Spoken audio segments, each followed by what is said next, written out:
Why must we be going to the wrath of God about Net daar is waar pre-trip ouens die grootste fout maak.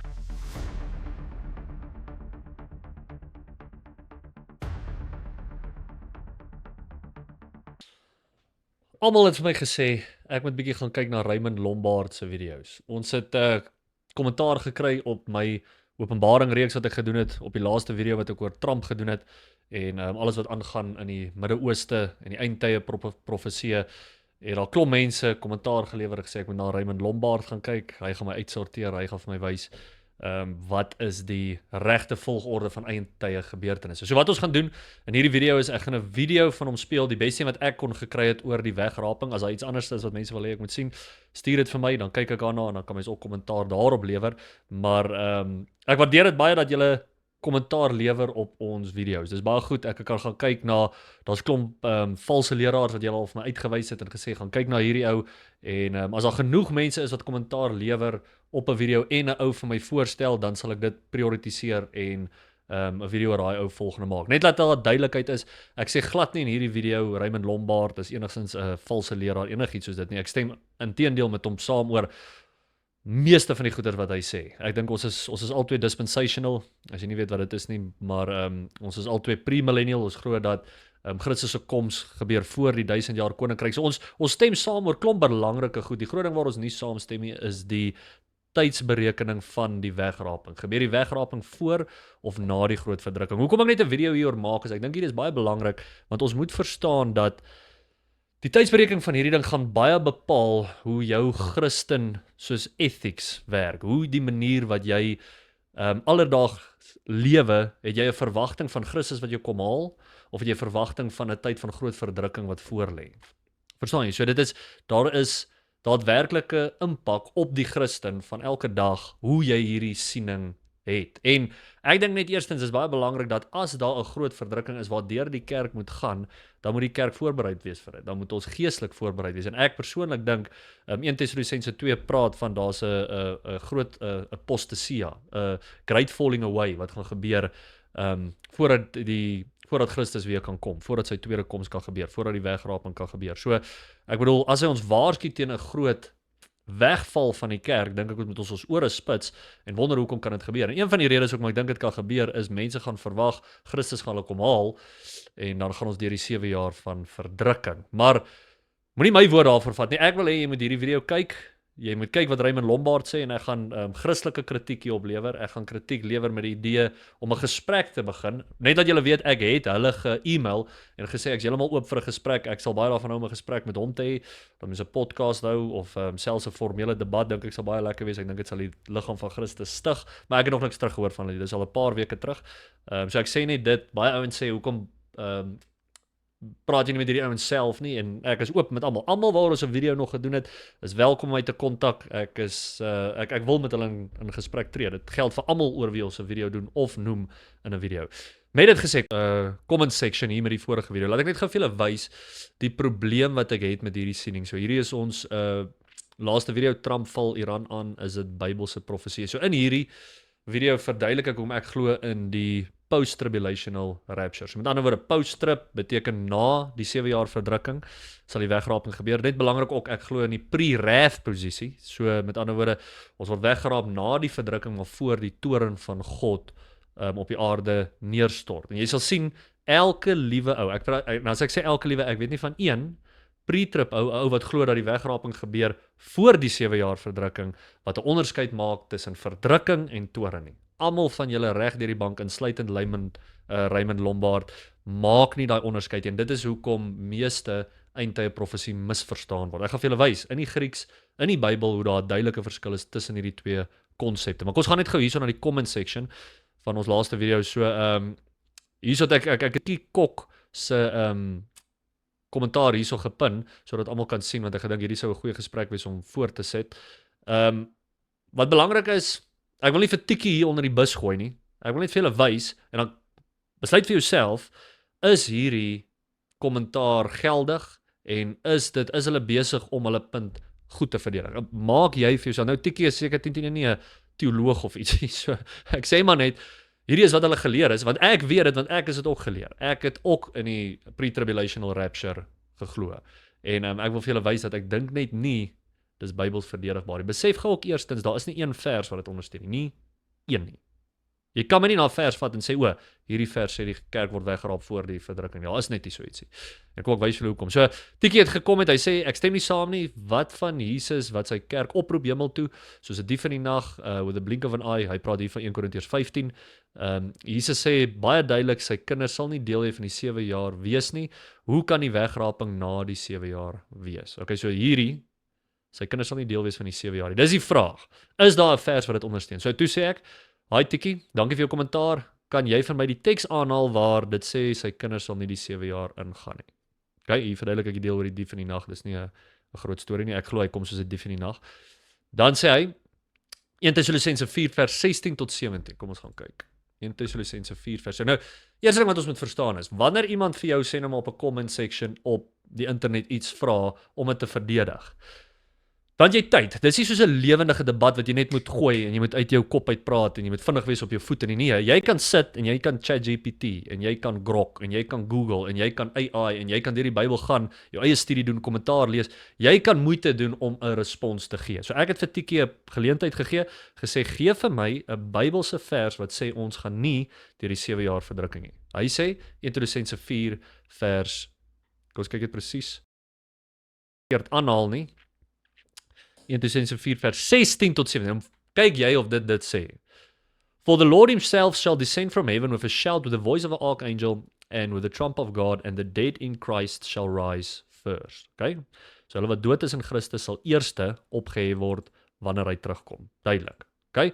Then we which are alive and remain shall be caught up. Ons het gepraat hier oor hierdie is harpazo, of in die Latyns is dit rapturo, wat verwys na die wegraping. Hierdie praat van die wegraping, maak nie saak wat enigiemand sê nie, dit is die konsep wat hier gegee word. Together with them in the clouds, to meet the Lord in the air, and so shall we ever be with the Lord. Mis ek iets? Kan iemand vir my hier wys, waar staan daar, in hierdie teks, dat ons gaan nie deur die 7 jaar verdrukking gaan nie. So sê jy, dit is net nie daar nie. Wat hierdie deel sê, is, for the Lord himself shall descend from heaven with a shout. So, kom ek vat julle ook na hierdie teks toe. Baie belangrik om hierdie te kry. As jy gaan kyk in Handelinge. Handelinge 1. Kyk wat sê Handelinge 1. So hierso sê in Handelinge 1 vers 9 tot 10, and when he had spoken these things, while they beheld, he was taken up, and a cloud received him out of their sight. So dis Jesus wat nou opgeneem word in 'n wolk. En dan sê hy, and while they looked steadfast towards heaven, as he went up, behold, 2 men stood by them in white apparel, which also said, Ye men of Galilee, why stand ye gazing up into heaven? The same Jesus, which is taken up from you into heaven, shall so come in like manner as ye have seen him go in heaven. Hoe het hy gegaan? In a cloud, nee? In 'n cloud het hy opgegaan, en in 'n cloud gaan hy terug. Hy sê, dieselfde manier wat hy opgegaan het, hier in vers 11, dieselfde manier sal hy terugkom, aarde toe. Okay. So dit is waarvan 1 Tessalonisense hier praat, né? Dis redelik duidelik. 1 Tessalonisense 4 1 Tessalonisense 4 praat van dieselfde ding. Hy het gesê hy gaan weggaan op 'n wolk.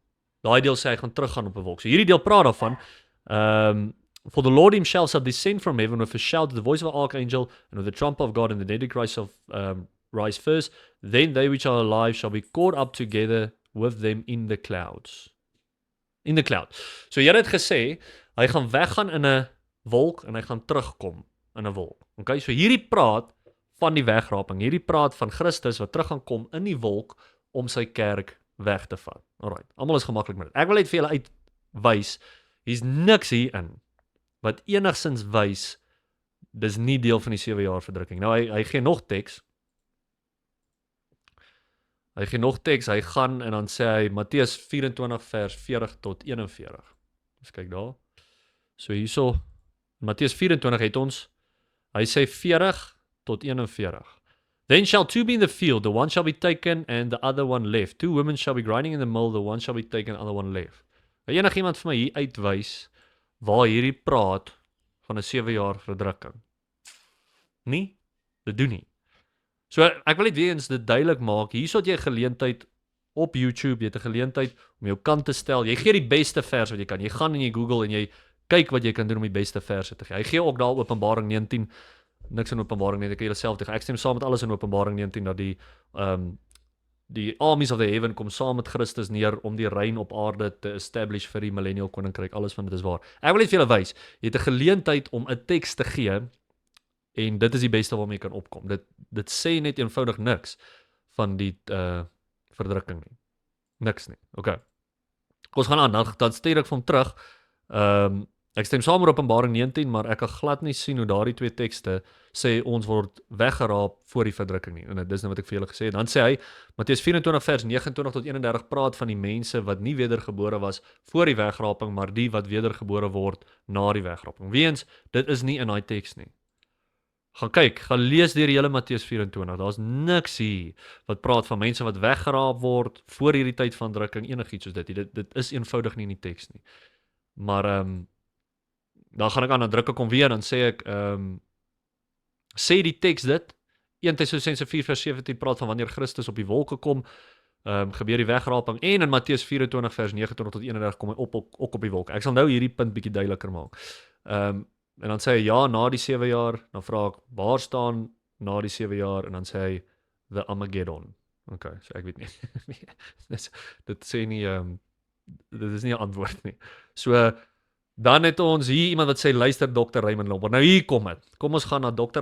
Raymond Lombard, kyk wat hy sê, en dan gaan ek kommentaar lewer op alles wat hy hierso sê.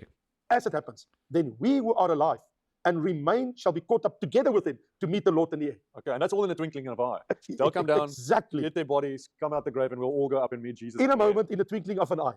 Hierdie alles stem ek mee saam. In the moment, in the twinkling of an eye, alles van dit is reg. Hy praat nou van 1 Korintiërs 15. Hy lees uit 1 Tessalonisense 4 en 1 Korintiërs 15 en hulle maak die regte kom ek sê vir julle ook as julle hierdie hele video gaan kyk, net vinnig hierdie video is Did You Know 3.2.9 Who Will Be Raptured. Hierdie is Raymond Lombard Teachings and When. Okay? So gaan kyk die hele video. Alles wat hulle tot hier sê. Kom ek sê vir julle alles aan hierdie begin stem ek mee saam. Ek gaan dit nou nie wys vir die hele video nie, anders gaan die video te lank raak. Maar daai alles wat hulle sê is reg, geen probleem met dit nie. Wat hulle hier sê van in the moment of the twinkling of an eye, dit alles gaan gebeur met die wegraping, stem saam. Maar kyk nou. Yeah. That's the mystery. Okay. This is amazing. In other words, what we find in Paul's teaching, New Testament teachings of the church, this brings an end to the church age. There is no more church now on earth. The Okay, church is taken away. So, why do you say that is a rapture and it's not? Because it's saying there clearly it's a second coming of Jesus. Yes. So the words, when you read here, it says, then we who are alive and remain shall be caught up together with him in the clouds to meet the Lord, in the air, not on earth. Uh-huh. For the second coming, Jesus comes down to earth. Okay. This phase of the second coming Is we meeting Jesus in the clouds. in the clouds. There's a huge difference. He does not come to earth. I'm going to put a pin in that whole conversation. So hierso sê hy, hierso gaan ons vir Jesus ontmoet in die wolke. Ja, almal is gemaklik met dit. Dis presies wat hulle sê. Nou kyk na Matteus 24. Dis die probleem van die pre-trip ouens vermy hierdie teks totaal en al. Niemand van hulle lewer kommentaar hieroor. So ek het in die vorige video deur dit gegaan. Matteus 24, die konteks hiervan is die disippels kom na Jesus toe en hulle vra vir hom, tell us when shall these things be and what shall be the sign of thy coming and the end of the world. So hulle vra, wanneer kom u terug? Wanneer is die tweede koms en wat is die einde van die wêreld? Nou waarmee ek saamstem met Raymond Lombard is daar's 'n verskil tussen die wegraping en die tweede koms van die Here. 100%. Die wegraping ontmoet ons hom in die wolke en met die tweede koms kom ons saam met hom op die aarde om te reign. Ek het geen probleem met enigiets van dit. Dit is alles waar. Nou wat jy moet verstaan vir hierdie konteks gaan lees deur hierdie goeie. Soos daar's 'n paar ouens wat ook gekom het en gesê hierdie is net beeldspraak. So kom ek vra vir julle is and many false prophets shall arise and shall deceive many. Is dit beeldspraak? And because iniquity shall abound, the love of many shall wax cold. Beeldspraak, hoe kan dit wees? But he that shall endure to the end, same shall be saved. Beeldspraak, hierdie praat van wars, rumors of wars. Check hierso. Ek bedoel, dit is niks van hierdie is beeldspraak. Jy kan nie al daai eerste dele tot by vers, wat is dit? 28. Dis letterlik. Yes, ja, hier's wars and rumors of wars. En hier in vers 29 ewe skielik sonder enige waarskuwing slap hy oor na beeldspraak. Dit is net nie konstant nie. Nog meer, in vers 32 gaan sê, now learn the parable of the fig tree. So wanneer hy oorslaan na beeldspraak, dan waarsku hy jou. Now learn the parable of the fig tree. So hier is net die beeldspraak, hier is letterlik wat gaan gebeur. Nou, hulle het nou ook gepraat, hierso het Raymond Lombard hulle gesê, wanneer Christus terugkom in die clouds. Nou kyk gou hierso, wat sê Matteus 24 vers 29. Immediately after. Ek wil dit weer vir julle. Daai ding moet jy highlight in jou Grieks gaan kyk. After in die Grieks is after. Daar's niks snaaks aan. Jy sê na. Immediately after the tribulation of those days. Wat se days? Hierdie is die great tribulation. Hierdie is na die abomination of desolation plaasgevind het in die middel van die 70ste week van Daniël. Hierdie 7 week periode, hierdie 7 jaar periode van tyd. Hierdie praat van dit. Alles wat jy hierso sien vanaf vers 16 tot vers 28 verduidelik die Great Tribulation. Okay? En wat sê hy? After the tribulation of those days, shall the sun be darkened, moon shall not give a light, and the stars of heaven shall fall, and the powers of heaven shall be shaken. Okay, wat sê hy nou? And then shall appear the sign of the Son of Man. Wanneer kom Christus terug? After the tribulation of those days. Jy kry dit nie duideliker nie. And then shall appear the sign of the Son of Man. Hulle het gevra, Christus, wanneer kom u terug? Daar's niks, hulle was nie ambiguous nie, hulle het nie enige twyfel gelaat, hulle wil weet wanneer kom u terug. As Jesus wou gepraat het van een of ander skelm wegraping, was hierdie die tyd om dit te doen. Hoekom sal hy dit ignoreer? So wat die pre-trib ouens sê, nee, alles van hierdie is net vir die Jode. Hoekom noem hy dit dan nie? Hoekom sê hy nie, hierdie is vir die Jode nie? Is julle posisie dat ons met hierdie hele hoofstuk ignoreer want dit is vir die Jode? Is dit hoe ons die Bybel interpreteer?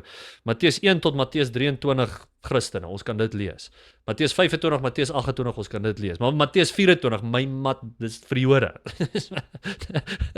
Bly weg, jy mag nie dit lees nie, dit is vir die Jode. Maak toe jou oë, dit maak nie sin nie. Julle almal weet, voor jou siel, dit maak nie sin nie. Hierdie is nie net vir die Jode nie.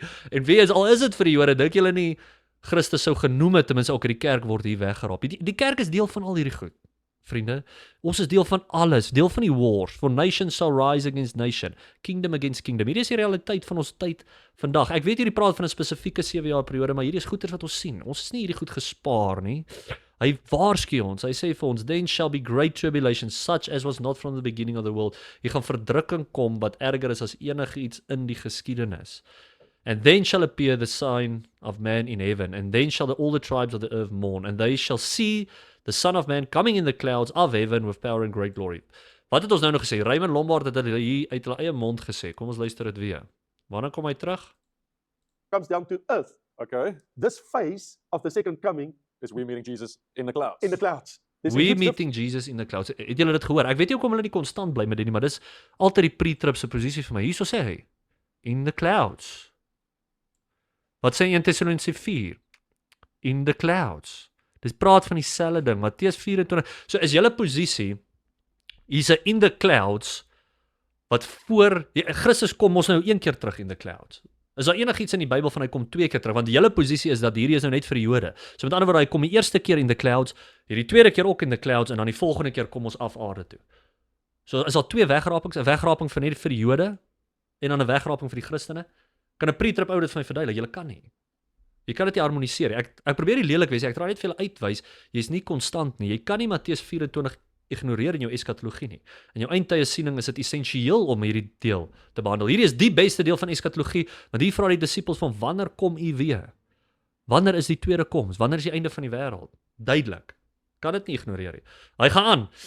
And he shall send his angel with a great sound of a trumpet, and they shall gather together his elect from the four winds, from the one end of heaven to another. Soos ek vir julle gesê het, gaan lees in Markus 13 ook. Ons kyk King James Bible. Markus 13. Hierdie deel sê dit nog meer duidelik. Hy sê, and then shall he send his angel and shall gather together his elect from the four winds, from the uttermost part of earth to the uttermost part of heaven. So Matteus 24, Markus 13 en Lukas 21 is parallel passages. Dit praat van dieselfde ding. Dis almal waar die disippels vir Jesus vra, wanneer kom u terug en wat is die tekens daarvan ek gelees. Dis dieselfde. Lukas 21 het 'n paar interessante verskille. Ek gaan nie nou daaraan gaan nie, maar hierso sal julle ook sien dieselfde goeters gebeur. And then shall they see the Son of Man coming in the clouds with great power and great glory. Ek wil hê 'n pre-trib ou moet vir verduidelik, hoekom kom Jesus terug in die clouds? In Matteus 24 vers 13, hoekom ignoreer Jesus hierdie hele konsep van 'n skelm wegraping wat net vir die kerk is hierso? Dis wat julle moet onthou, die burden of proof is op julle. Julle sê hierdie is nie die wegraping nie, julle sê hierdie is 'n wegraping net vir die Jode, wat vreemd is vir my. Ek kry dit glad nie in skrif. Dis net 'n isegese, dis julle wat probeer inlees in die teks in, maar verduidelik vir my hoekom Het jy hierdie wegraping van die Jode, maar die skelm wegraping van die kerk is nie hierin nie. Hoekom sê Jesus niks daaroor wanneer hulle van hom vra wanneer kom u terug nie. So ek dink net om te sê een teks in die Bybel is net vir die Jode bedoel en nie vir ons nie. Dis net weird. Dis soos jy haal uit die Bybel uit in my opinie. Ek kan dit nie regtig sien op 'n ander manier nie. Maar kom ons gaan aan, hoor ons gou wat sê hulle nog nie. En hierso gaan julle sien is die He groot does not fout wat come hulle to maak. earth. I'm going to put a pin in that whole conversation because Yes. the next episode I want to clearly establish the difference between the rapture and the second coming. The physical second coming, and where he only comes in the So air. we're speaking now about what En laat ek net sê ek stem saam met daai deel. Daar is 'n wegraping van die kerk, maar dis na die 7 jaar verdrukking soos ons gelees het in Matteus 24 en dan sal die wat ons saam met Christus kom na die marriage supper of the lamb, na die toren van God klaar is, sal ons saam met hom aarde toe kom om die 1000 jaar millennial koninkryk te begin. we believe is the rapture, Yes. the being caught up with Jesus. Yes. So, okay, The, well, the New Testament teaching of the church. so when would this happen? Okay. Because I know there's loads of people who says this is a pre-tribulation rapture. They say there's a mid-trib, like this is middle of the 7-year tribulation. So they Yes. believe we'll go through the first 3.5 years. Some people say post, which is then what we would see as the second coming of Jesus. So it's like the church will still go through the 7-year tribulation. Now, and then, now Vissel, let's be honest now. There's a lot of controversy about it. Yeah. And heresies, false teachings, and misunderstandings, misgivings about this, all of this. It's so unnecessary. why? People don't know the scriptures. So give us some clarity about why Okay. you think, what do you think it is? When would it No, happen and no, why? I can tell you the truth. I know the truth. Okay, let's go. I can give you the facts. Yeah. Vessel, think now. If I'm going to ask you a few questions, I know you'll be able to answer them, and that will explain your question to me. Let me ask you this. Ja, The 7-year tribulation. is nou we- klaar. We've discussed it many times in previous programs, and we'll talk about it very soon again. Question to you. What is the 7-year tribulation about? It's about God the Father dealing with his people, Oh, slowly. Who's his people? the Jews. Israel. Yes. But we're talking about the rapture of the church. Uh-huh. Don't mingle the two. So the church can't stay here for God to deal with the Jews. Israel, no, because me and you know the 7-year tribulation has to do with the 70th week in Bible prophecy about the Jews, the last week they owed the Lord, last prophetic week, which is hulle sê so die 70ste week van Daniël het net te doen met die Jode. Nou, dis reg dat in Daniël 9 vers 24 sê dit hy praat van my people and my city, maar nou kom ek vra vir julle tydens daai eerste 69 weke was daar ander mense wat ook op die aarde was. Was daar ander mense wat nie Jode was nie, wat ook die impak en gevoel gehad het van die command wat gegee was om die tempel te herbou, wat voorspel het dat Christus gaan kom op die donkie, alles van dit. Daar was nog steeds ander mense daar. Net omdat hy praat van die Jode, jy moet bewys dat dit eksklusief vir die Jode is en vir niemand anders nie. Jy kan dit nie doen uit die teks uit nie. So dit is net, ek weet dit praat van die Jode daar, maar dis nie eksklusief vir hulle nie. Dis net in die teks. Daar's mos natuurlik ander mense wat nog steeds daar gaan wees, wat nog steeds hierdie profeseë kan lees en sien dit het 'n impak op hulle. 7 years. It's about Israel. It's not about the church, the 7-year tribulation. So why would the church not stay for that? Why must we be going through the wrath of God about Net daar is waar pre-trip ouens die grootste fout maak. Want hulle konfluit, hulle meng die toren van God, die wrath of God met die verdrukking. Julle het nou net gesien. Ons praat nog heeltyd van verdrukking en ewe skielik slat hy oor soos hoekom is die wrath of God daar? Die gaan hy nog these aan. people Israel that rejected Jesus and we accepted him? Okay. So In you actual- believe the rapture is so that the church will be taken away so that God the Father can deal with his I would people. even go so far as to say the scripture clearly states in 1 Thessalonians chapter 1 verse 10, and we await for his son from heaven, Mhm. whom he raised from the dead, even Jesus who delivers us from the wrath to come. 1 Thessalonisense, kom ons check. Stem 100% saam, kyk wat sê 1 Thessalonisense 1 vers 10. And to wait for his son from heaven, whom he raised from the dead, even Jesus, which deliver us from the wrath to come. Nou hier is die ding. Kyk wat is die Grieks vir wrath. Ogre. Ogre sê, probably desire, that is violent passion, by implication punishment, anger, indignation, vengeance, wrath. 'n Maklike manier om te verstaan die verskil tussen verdrukking en wrath. Nou kom ons gaan en dan kyk ons wat is die Griekse woord vir tribulation? Is dit dieselfde? Raymond Lombard dink dit is dieselfde, maar kom ons kyk. Ek is mos wel ou wat ek kry my opinies van die skrif af. So wat praat hulle? Onthou hierdie is die deel wat praat van die tribulation. Wat sê hy? For then shall be great tribulation. Wat's daai? Flipsis. Oepsie. Is dit ogre? Nee, dis nie ogre nie.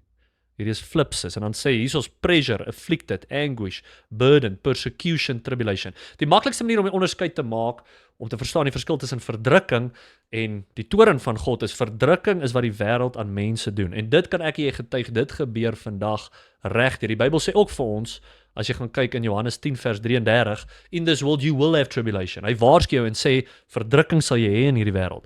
Dan wat hy regtelik uitwys is, ook soos in 1 Tessalonisense 5, weet jy ook, hy sê, 1 Tessalonisense 5 vers 9 sê, for God have not appointed us to wrath, or grey.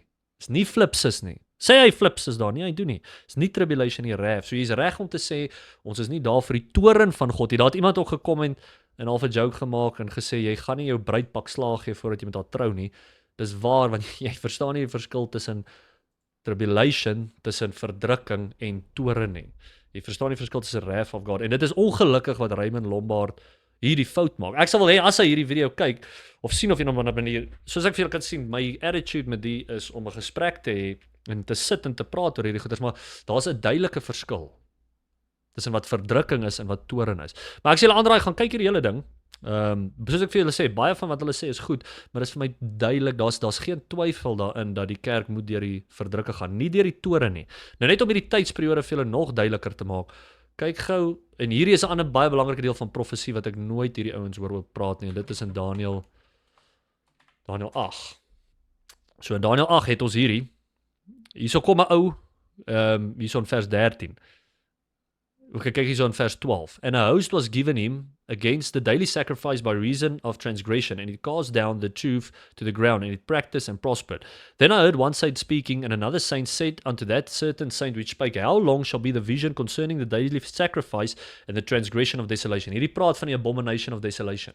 As jy hierdie ander video's gekyk het, jy het eindtyl bestudeer, dan weet jy van hierdie afbreek van die tempel, of dat hulle gaan een of ander jy weet, bose dinge in die tempel doen, wat genoem word die abomination of desolation, wat gebeur in die middel van die 7 jaar periode. So dis omtrent 1260 dae, is 3,5 jaar, 1260 dae van hierdie periode van die abomination of desolation. Dan sê hy, to give both the sanctuary and the host to be trodden under foot. So hierdie ou vra vir hom, hoe lank gaan dit wees, wat die abomination of desolation gaan aanhou? Hoe lank gaan die tempel afgebreek wees?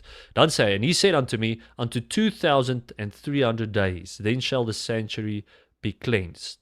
So met ander woorde, as jy gaan vat 1260 dae van wat die abomination of desolation gebeur, is 3,5 jaar, dan is daar nog 1040 dae wat oorbly. En hierdie is die tyd van toren. Met ander woorde, jy die abomination of desolation wat gebeur in die middel van die 70ste week van Daniël, dan sê hierdie ou, daar's nog 1040 dae daarna wat oorbly voordat hierdie tempel gekleens kan word. En dit is die periode van die toren van God. As jy gaan kyk in Openbaring ook, as jy gaan kyk in Openbaring, ons gaan kyk in Openbaring 4. So Openbaring 4 is waar hierdie ouens, as jy daai hele video gaan kyk, as jy sien, Raymond Lombard sê, hier is waar die wegraping gebeur. Nou lees dit vir jouself. After this I looked and beheld, an open door was in heaven, and the first voice which I heard was as of a trumpet talking with me, which said, Come up hither, and I will show thee things which must be hereafter. Hierdie praat spesifiek net met Johannes. Hierdie praat nie van die hele kerk. Hy sê, jy moet kom. Hy sê, Johannes moet opkom, sodat hy vir hom goeders kan wys wat gebeur hereafter, metatelte. Alles in Openbaring 4 tot Openbaring 22 aan die einde is goeders wat aan Johannes gegee was, om vir hom te wys wat in die toekoms sal gebeur. Things that happen hereafter, metatelte. So, dit praat nie van, gaan die kerk opgaan en 'n visioen kry van die toekoms. Nee, dit is nie die wegraping die enigsins nie. Die wegraping gebeur 2 hoofstuk hierna, in hoofstuk 6. So, ons het nou nog gelees in Matteus 24, van die sun and moon wat gedaken word. Nou kyk, hierso word dit ook gedaken. In vers 12. And I beheld, and when he had opened the 6th seal, met die 6de seal wat oopgemaak word, dan sê hy, and the sun became black as sackcloth of hair, and the moon became as blood, and the stars of heaven fell unto the earth, even as the fig tree casteth untimely figs. Hierdie is presies wat in Matteus 24 gebeur. Praat presies van dieselfde ding, wat hy sê, immediately after the tribulation of those days, the sun shall be darkened, moon shall not give a light, and the stars of heaven shall fall. En dan praat hy in vers 32 ook van die fig tree. Branches jy tende, hier is die fig tree. So sê julle, dis 'n duidelike verwysing na hierdie selfe teks. As julle die eerste seels gaan lees, dan sal julle ook sien, dit is perfek in lyn met wat Matteus 24 van praat. Maar hier is die belangrike deel, na hierdie alles gebeur, dan sê hy, presies wat ek nou gesê het in vers 17, for the great day of his wrath is come, who shall be able to stand? So hy sê, die wegraping moet klaar wees, en dan sal die groot dag van sy toren geskied. So, die ouens wat glo in die pre-tribulation wegraping, julle moet kan hierdie tekste hanteer. Jy kan nie vir my sê Matteus 24 is net vir die Jode nie. Kyk, dit is julle enigste rescue device, want julle weet Matteus 24 absoluut vernietig 'n pre-tribulation rapture. Dit vernietig daai siening. Maar dis nie om lelik te wees nie. Ek probeer net vir julle wys dat jy kan dit nie harmoniseer nie. Hierso kom hy in die clouds, in 1 Thessalonicense 4 kom hy in die clouds, en is na die tribulation, immediately after the tribulation of those days. So, wat ek wil sê is, kom ons wees voorbereid, ek's oop vir 'n gesprek, oop vir 'n debat, dit sal baie lekker wees om hierdie ding ordentlik te debatteer, daar's baie ander goeters om oor te praat, maar is duidelik in hierdie teks dat die kerk gaan deur die tyd van tribulation gaan. Niks in hierdie sê vir ons is net vir die Jode bedoel nie. Jy moet gaan bewys as jy dit glo uit die teks uit hoekom jy sê dis net vir die Jode. Hoekom is Matteus 24 en 1 Thessalonicense 4 line presies op? Dit sê caught up together with them in the clouds. Dit sê with a voice of an archangel, with a trump, the dead in Christ shall rise first. Hierdie is alles stem saam ooreen. Maar hierdie deel wat hy sê in the clouds moet ons mee deel. Maar ja, vriende, dis nie om lelik te wees nie. Ek sê glad nie enigsins iets sleg van Raymond Lombard se ministry nie, maar laat weet my in die comments, hoe harmoniseer julle die? Dit is net eenvoudig nie wat die teks sê nie. So asseblief, laat julle kommentaar, en dan kry ek julle in die kommentaar afdeling.